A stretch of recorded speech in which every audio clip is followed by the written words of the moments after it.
I'm Elaine Cha, and this is a special edition of St. Louis on the Air.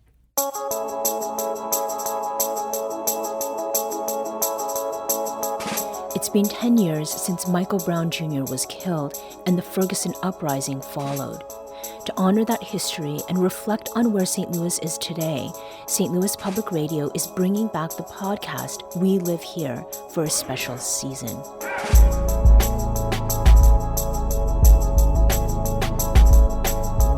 Host Chad Davis and producer Danny Wysentowski explore some of the truths the events in Ferguson exposed, why an open wound remains a decade later, and how community members continue to push for a better future.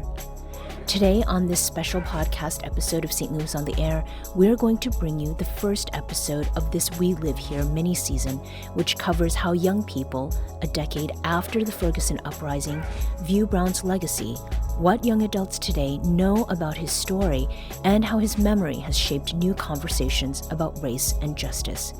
You can hear the rest of the season of We Live Here over the next several weeks on our app, our website, stlpr.org, or wherever you get your podcasts. Here's Chad Davis. Okay, I want to run through a fun creative exercise with y'all. I want you to imagine yourself as a teenager again. Okay, maybe that's not that fun, depending on the type of teenager you were, but let's keep going. You're in a car with your 3 closest friends. Where are you going? I don't know. You pick the location. Really, anywhere you want to go. You're young and you're vibing, playing music, and everything just feels chill. Then, your friend runs a stop sign. You look in the side view mirror, and what's that? A cop car swerves out of the side street it was parked on and follows you to pull you over. Your friend sees the cop, she flips the signal on, and parks the car. How you doing today? I'm good. How you doing? All right, I noticed that you didn't see that stop sign back there. Did you notice that you ran that stop sign? I did not notice that. Okay. Well, I'm pulling you over because you did run the stop sign and we have a coffee in The driver is black, and the officer, who's also black, is asking her the standard questions you'd expect when you're getting pulled over. Fit that description. So is all this information correct here? Yeah. Okay, I got your registration. I got your license. Okay, you look like you have everything. What's your name? Warren. Pardon me? Warren, do you have a last name? Now, when I was a kid, many years before I learned to drive, I remember the first time I had a preliminary version of the talk with my dad. I was about 5 years old then, and I asked my dad if MLK was dead. Now, I didn't intend to spark a conversation about the realities of living in a society amid racism. It was more of a weird, morbid curiosity that I had. I needed to ask, and my dad, well, he tried to answer it. Now, full disclosure, even at 5, I had a history of asking adults if random people were dead and how they died. I even asked my kindergarten teacher mid-class around President's Day if Washington and Lincoln were dead and how they died. Until a therapist diagnoses me with something, let's just call this a quirky personality trait. So when I asked my dad why MLK died, and he said it was because he was black, well, of course, I didn't feel great. I mean, I'm black, so it was kind of weird, but I'm glad he said it. The world isn't fair, and it was best that I understood that sometimes things just happen, and there's nothing I can do about it. The talk is old, but 10 years ago, Ferguson changed the talk. It changed it for black kids and for the adults around them.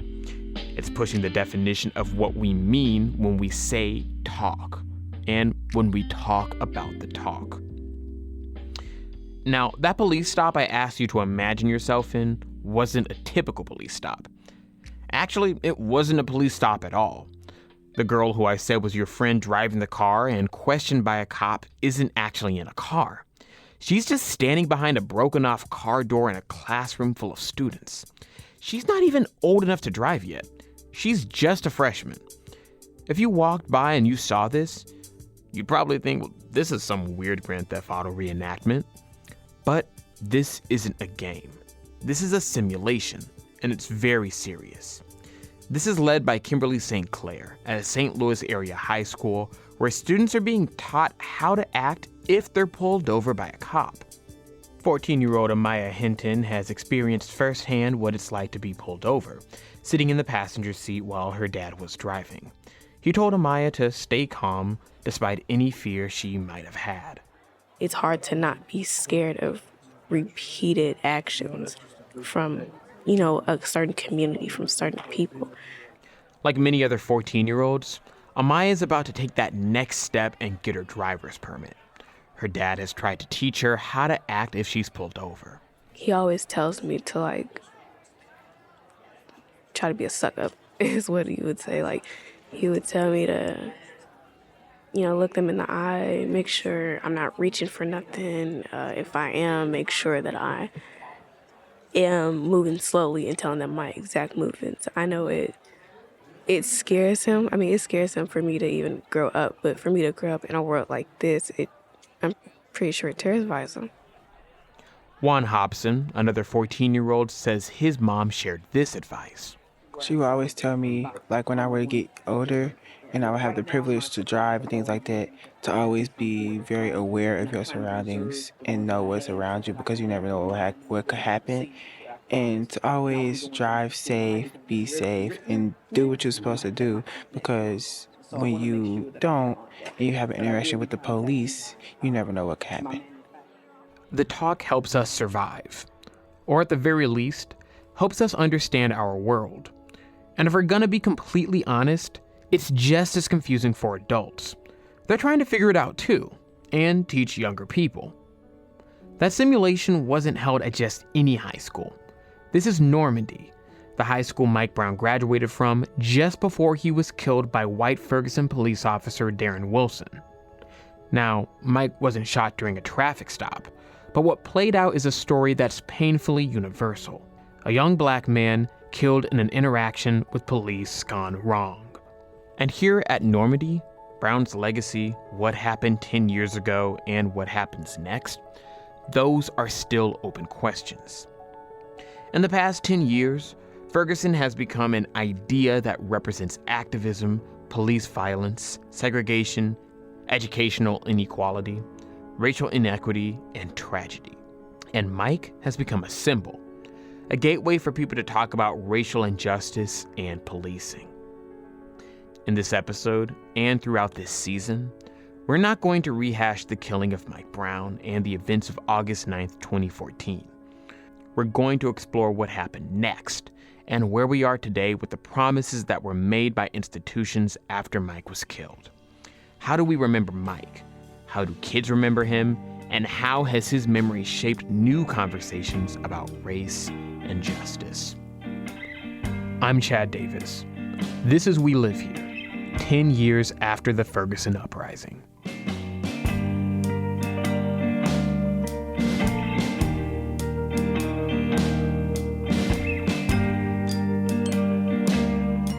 If you went to the same high school where a student was recently the victim of one of the most high-profile shootings in recent memory, one that sparked one of the largest political movements of our time, what do you think it would be like? You'd probably expect long talks, assemblies, and conversations led by teachers and faculty, right? I mean, in order to talk about Mike Brown's legacy, well, you have to talk about him, right? We didn't talk about it. It was never addressed. Yeah, you heard that right. That's Kenny Watts, a Normandy High School alum who graduated in 2015, just 1 year after Mike was killed. So how did we get from not talking about it to having full-on training sessions about how to interact with police? Well, we're going to have to wind the clock about 10 years to when Kenny was in those same halls as the students we heard earlier.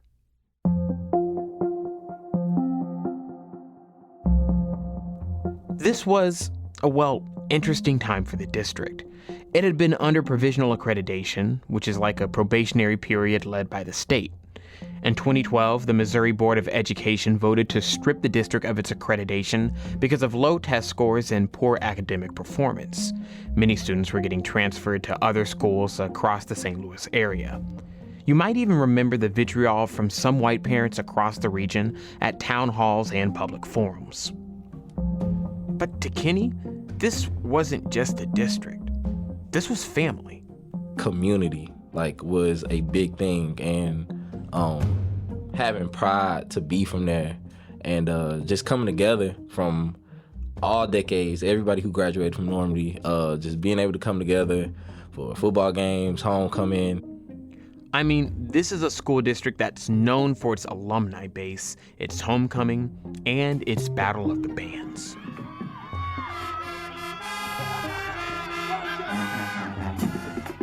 Through all of the, turbulence, if you will, that we experienced during that time, and how we just was able to stick with it and, actually kind of stand up for ourselves and say, no, this is what's really going on. We weren't a passive community either, and I learned a lot from that. Standing up, when Normandy was in the middle of losing accreditation, we took a caravan of people, students, people from the community, parents, people probably who just lived around, and went down to Jeff City and spoke to people. And so that was a huge thing as well. The community stood with each other no matter the circumstance. But even that didn't prepare Kenny for the reality of August 9th, 2014. After waking up from a nap at 5 p.m., he pulled up social media and saw what everyone else had already seen. That Mike was killed and that his body was laying on Canfield Drive. He was confused, saddened, but most notably, like many who tapped into the live streams or saw the pics through social media, he was angry. He had already been out there for like a couple hours already. So that, it was just like a buildup. And I don't know, it just kind of, the day itself had triggered me. Like, I just remember like being pissed and not really understanding why, but just having this energy in me where I was heated. By the time of the first uprisings, Kenny was with his family more than 600 miles away in Mobile, Alabama. At that point, Mike Brown and Ferguson were no longer just a local matter. Overnight in Ferguson, the first real hint of calm. I am Mike Brown! We are Mike Brown! Store owners in Ferguson, Missouri pick up the pieces Saturday morning after protests turned violent and led to looting the night before. Last night, again, in suburban St. Louis, the scene that photographers captured looked like a police state, using the same tactical get-up and the same weaponry we've come to expect in urban warfare in Iraq and Afghanistan. Police in Ferguson, Missouri once again had to put down and head off violence in the streets following the shooting days ago of a young unarmed black man who was supposed to head off to college this week. The uprisings even made a local Mobile newspaper. I mean, Kenny's literally reading the news, watching the uprisings on TV, and texting his friends on how to stay safe. Like, I remember we was in a group chat during that time, and a bunch of people had started sharing like how to deal with tear gas. I was already on it, like immediately, like all the way in Alabama, texting my friends like, if y'all out there, because I'm just super like internet savvy. They just started shooting. They started throwing tear gas and shooting at people. So people yeah, because people heard gunshots. Yeah. Man, what's your name? What's your name? So I'm just looking at, I'm looking at everything on Twitter and Facebook. And then days later, classes just started. The energy was tense. Kids would go to school during the day and head to the streets of Ferguson at night. This was a year and a half after losing accreditation. A former classmate shot dead just weeks before, and yet, nothing from the school. I won't say exactly who, but I just remember somebody saying, like, whatever's going on outside, don't bring that here. But that didn't last long, and tensions eventually rose. A couple months into the school year, the students decided enough was enough. The students approached Normandy High School leaders about holding their own march. In December 2014, Normandy students stood up, walked out of their classrooms, and joined schools across the country to lead their own protest for Mike. And it was raining that day too. Walking from the high school, had a police escort, they blocked off, people honking. I remember people like being outside the cars, like the community was charged. So it was like, this had to been talked about. Like, you had to talk about this. Like, people hanging outside the cars. Like, we was walking on one side, cars coming down the other. People hanging out the window, like, because they see the signs, they see who out there. According to a St. Louis Post-Dispatch article of the walkout, about 200 students protested to honor Mike. His father, Mike Brown Sr., also joined in. Kenny says it was a success. And that's when the conversation started, and it kind of eased off in the school, and more people came, and we would have assemblies about it and talk about it. But outside of school, everything was still scorching hot. So it was weird being in the school, because it took that for it to be a conversation. And I'm pretty sure, I know I was confused. At that time, Kenny was 17 years old. Today, he teaches art at Normandy, and he works alongside some of the same faculty that taught at Normandy when he was a student. Years after that protest, he learned that many of the teachers were just as frustrated as he was as a student. For years, he thought they just didn't care, that talking about Mike just didn't matter.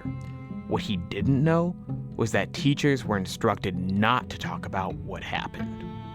And so to hear that they got placed on a gag order, I understand why, but still, like, as an adult, I understand, but to still be connected to that kid, it should have been something, like, something. For Kenny and his classmates, the march was a wake-up call that led the school to finally talk about Mike. Kenny graduated a couple months later and went to Harris Stowe State University. He became a full-time teacher at Normandy in 2022. That's when he realized something interesting. When it came to the class of 2023, they knew about Mike and Ferguson, at least to an extent. But what about those incoming students? Almost little to none. Little to none. And that's because it's not crystallized in the institution. It's not like it's not a topic at all. And to be quite frank, I don't have, as of right now, I don't have that answer on how it could be. So he took matters into his own hands and showed students the real Mike. Mike Brown, the person. I showed them the videos. I showed them Mike in his regular form. Like, instead of him being propped up as some type of like martyr hero, I show him like as a regular person. Like, he went here to show his graduation photo. And we just had that conversation. I want to understand how that makes them feel. Kenny is trying to right the wrongs of 10 years ago. He's trying to make sure that the kids who are at Normandy now have some understanding, some knowledge, some background of Mike. Now, this is the unfortunate reality, but they were able to digest it a little easier because of other situations. So it was like, they knew George Floyd. They understood that. And of course they'd understand. George Floyd was murdered in 2020. And while he was killed in Minneapolis, a clear thread from what the protesters were calling for and how they protested can be traced back to Ferguson. I would say this wholeheartedly, and I don't mean it as like disrespect to Mike, but he wasn't a martyr. He wasn't like a hero who died for our cause, but I do believe he was a trigger. How he was killed obviously triggered some stuff in the community where it was a familiar thing, right? And he was a kid, so now we're able to address wounds because it was a very triggering situation for a whole community to be outraged. In the North Hall of Normandy High School stands a tribute to Mike. His presence literally remains in those halls. Amaya was only 4 or 5 years old when Mike was killed, and just like others in her class, she's learning about Mike's memory through those who knew him, through those who are older than her, like Kenny, who feel it's their job to keep his memory alive. I appreciate him, At first, I never really knew who Mike Brown was at first. I'd see him around school and I'd always be like, who's Mike? But it took my art teacher to sit down and be like, Mike was this amazing guy. But with that comes trauma, a trauma that exists throughout the school. And that's because Mike also signifies something else, especially for older Black people and Black parents. Many people have heard about Mike Brown, whether you were here or not. But that's still trauma that you're living through the eyes of somebody else. It hasn't even happened to you, but now we're at a traffic stop, afraid. And for Kimberly St. Clair, that talk has evolved into the training session that she hopes will save lives. We'll be back after the break.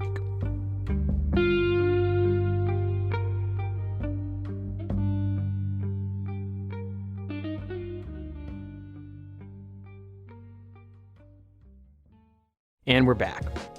Okay, are y'all ready to be a teenager again? I promise this is the last time I'm making you do it. Well, maybe at least for this episode. So you're 15 or 16 years old and you're about to get your driver's permit or license. Now you're excited and maybe you're getting a car from your parents. Or maybe you've saved up and you're about to buy a used car from that dealer down the street or through Craigslist. Or maybe your grandma isn't driving anymore and you have a bronze 1992 Dodge Dynasty and they're down to hand it over.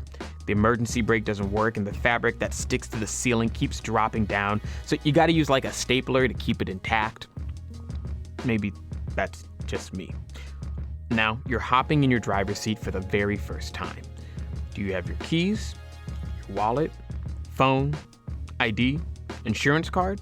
All right, perfect, good. One last thing.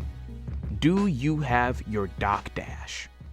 DocDash is an organizational communication unit used during traffic stops by motorists to communicate to law enforcement any non-visible circumstance, situation, or disability while simultaneously displaying all state-required motor vehicle documents at a glance.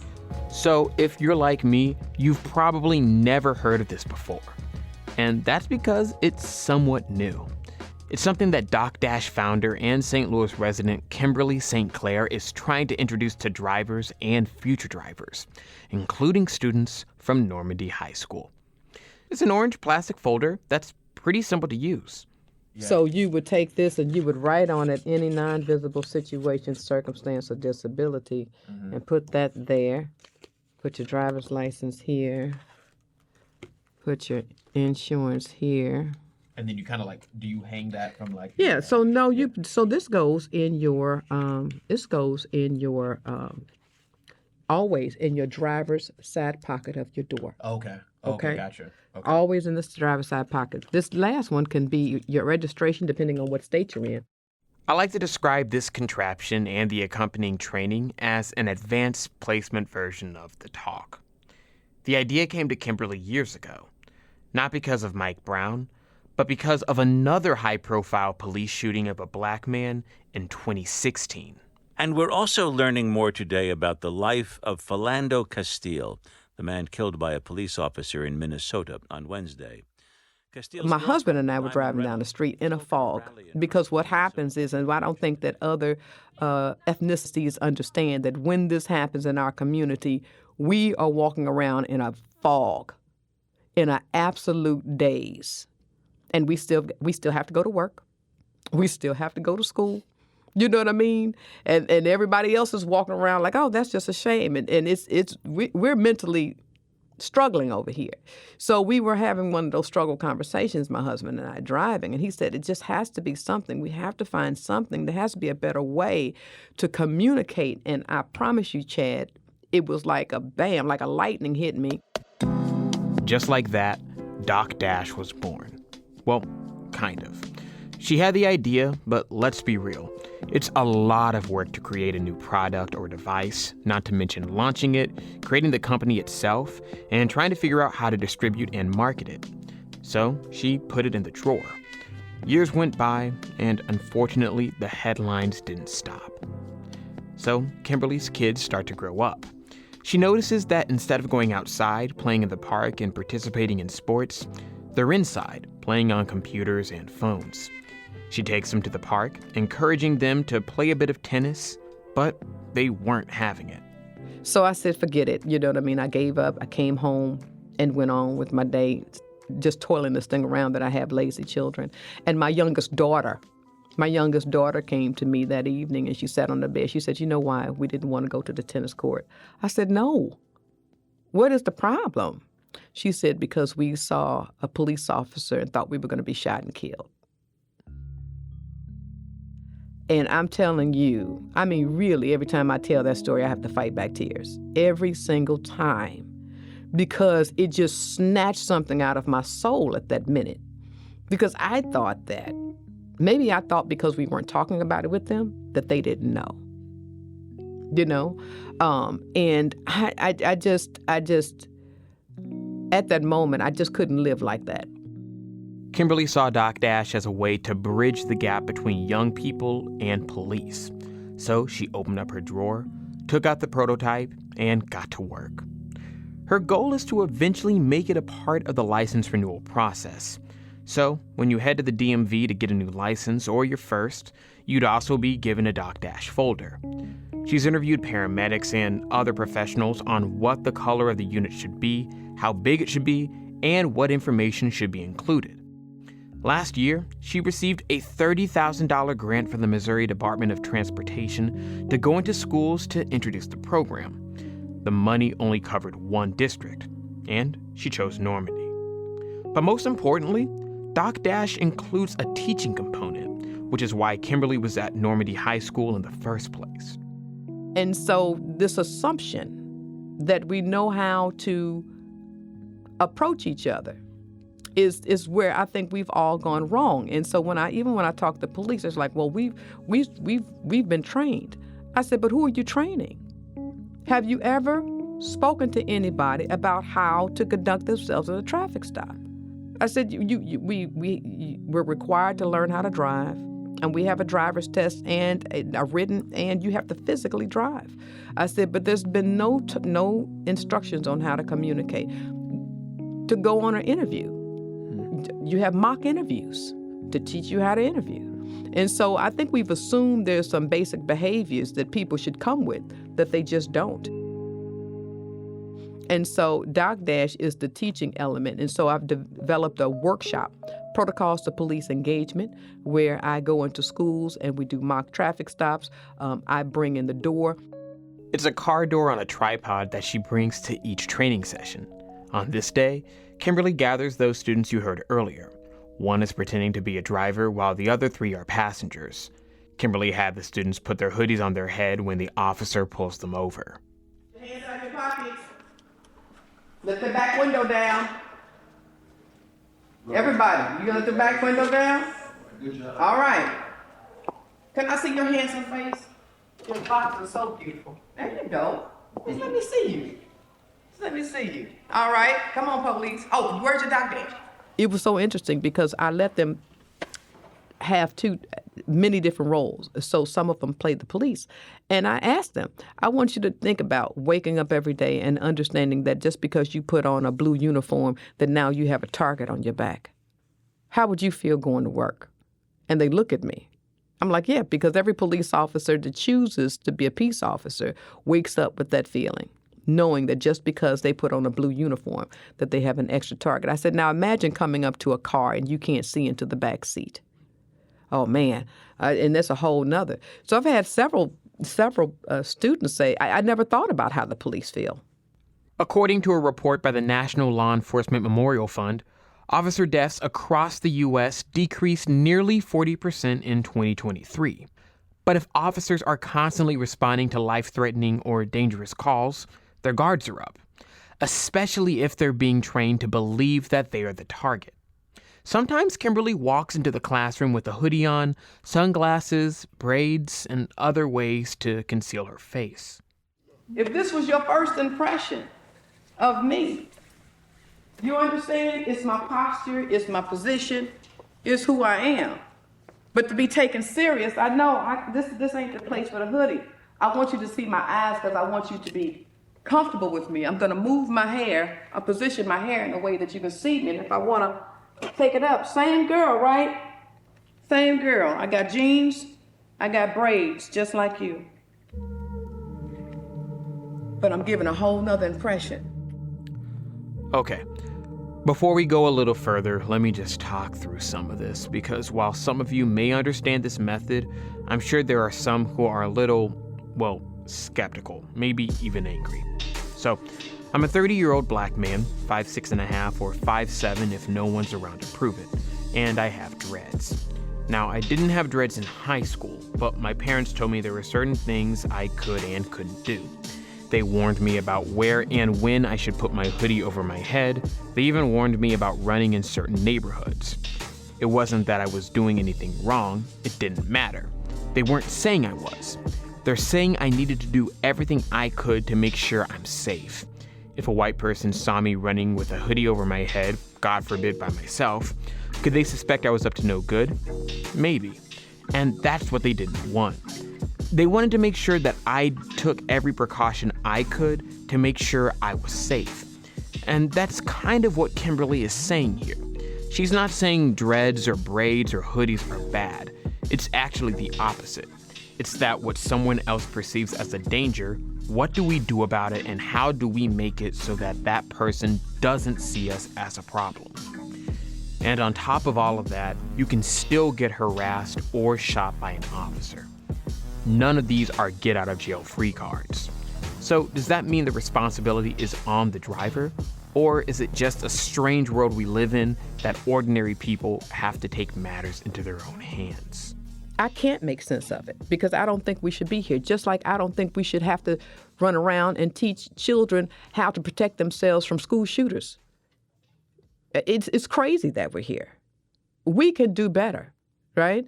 And I'm all for doing better, but something has to be done now. We should have never gotten here, okay? And there were some things that could be done differently, and that's why I'm here for change. So my goal is not only to stop here, but once I create a relationship, because I think the relationship with police officers, they had to understand that, hey, this is for you. This is not anti-police. To be pro-civilian's life does not mean to be anti-police. You know what I mean? And so once they understood that, and I'm like, everything about this is for your safety, from the ability to use with one hand, that the ease of visibility is 100% for you, they lighten up. Kimberly's program isn't just about training young drivers. It's about training all drivers and training police on how they should interact with them. She's trying to make the police Doc Dash program an accredited course so officers will be incentivized to take the class. She says she's gained the support of several local departments and presented the program in front of Missouri Department of Public Safety leaders. She also received an additional $60,000 from the Department of Transportation for the 2024-2025 fiscal year. But is this fair? Especially if a portion of that responsibility falls on the driver. And how do you introduce this to police officers? How do they take this? And do they have to accept that they're a part of a racist system? Well, Kimberly says her conversations with police can be challenging. When you talk about the whole Mike Brown situation, the predatory nature of that entire police department, okay? We had lived like this for decades. Everybody knew not to go to Jennings, not to go to Ferguson. This was just what it was all the time, okay? Everybody knew that. And so what that whole situation did is blew the complete top off of it, because shortly after that, they did a whole deep dive and saw how racist that entire organization is. And it has to be broken down organization by organization, because that is a leadership issue. That is a leadership. You're not going to tell me that you didn't know that they were behaving like that, you know? And so there has been some changes, with bad things. Sometimes it's the catalyst for a change to happen, because I think at that moment, that's when the neighborhood realized, I'm going to start really getting and figure out who we're voting for. Who are we bringing in the office? Who are these people we're hiring? Let's get more invested in the system that is oppressing us. At the end of the day, Kenny and Kimberly are just people who are trying to make sense of a world that isn't really trying to make sense. And even though she has the backing of police, MoDOT, and schools, it's Kimberly leading the change because she didn't see enough of it happening. After Mike was killed, there were a lot of reports, studies, and foundations that said things need to change. Policing needs to change. Education needs to change. Healthcare needs to change. Prisons need to change. Body cameras need to be on, and that will stop unarmed police killings. So what was promised, and what has and hasn't happened in the 10 years since? Well, like Kimberly, Kenny, and so many other people, they're taking matters into their own hands outside of systems because they want to see things changed. They want a better world for themselves, their families, and other Black people. And that's what Mike's death represented to so many people. The promise, or at the very least, the possibility that things could change for Black and brown people across broken systems. This season, we're examining the legacy of Mike Brown, why the truths exposed by Ferguson are still an open wound a decade later, and what happens next. I'm Chad Davis. This is We Live Here, 10 years after the Ferguson uprising.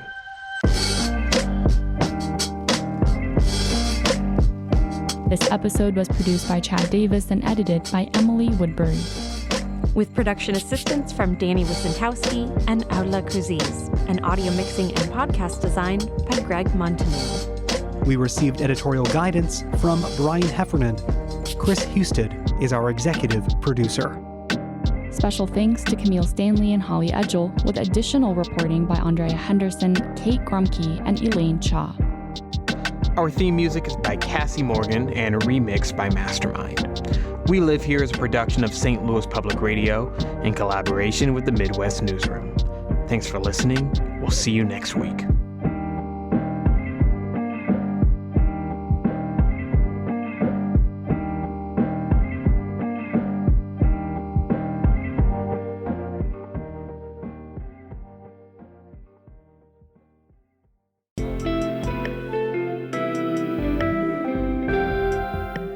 The Gateway brings you the day's news each weekday from around the St. Louis region and the state capitals in Jefferson City. Our schools are accredited.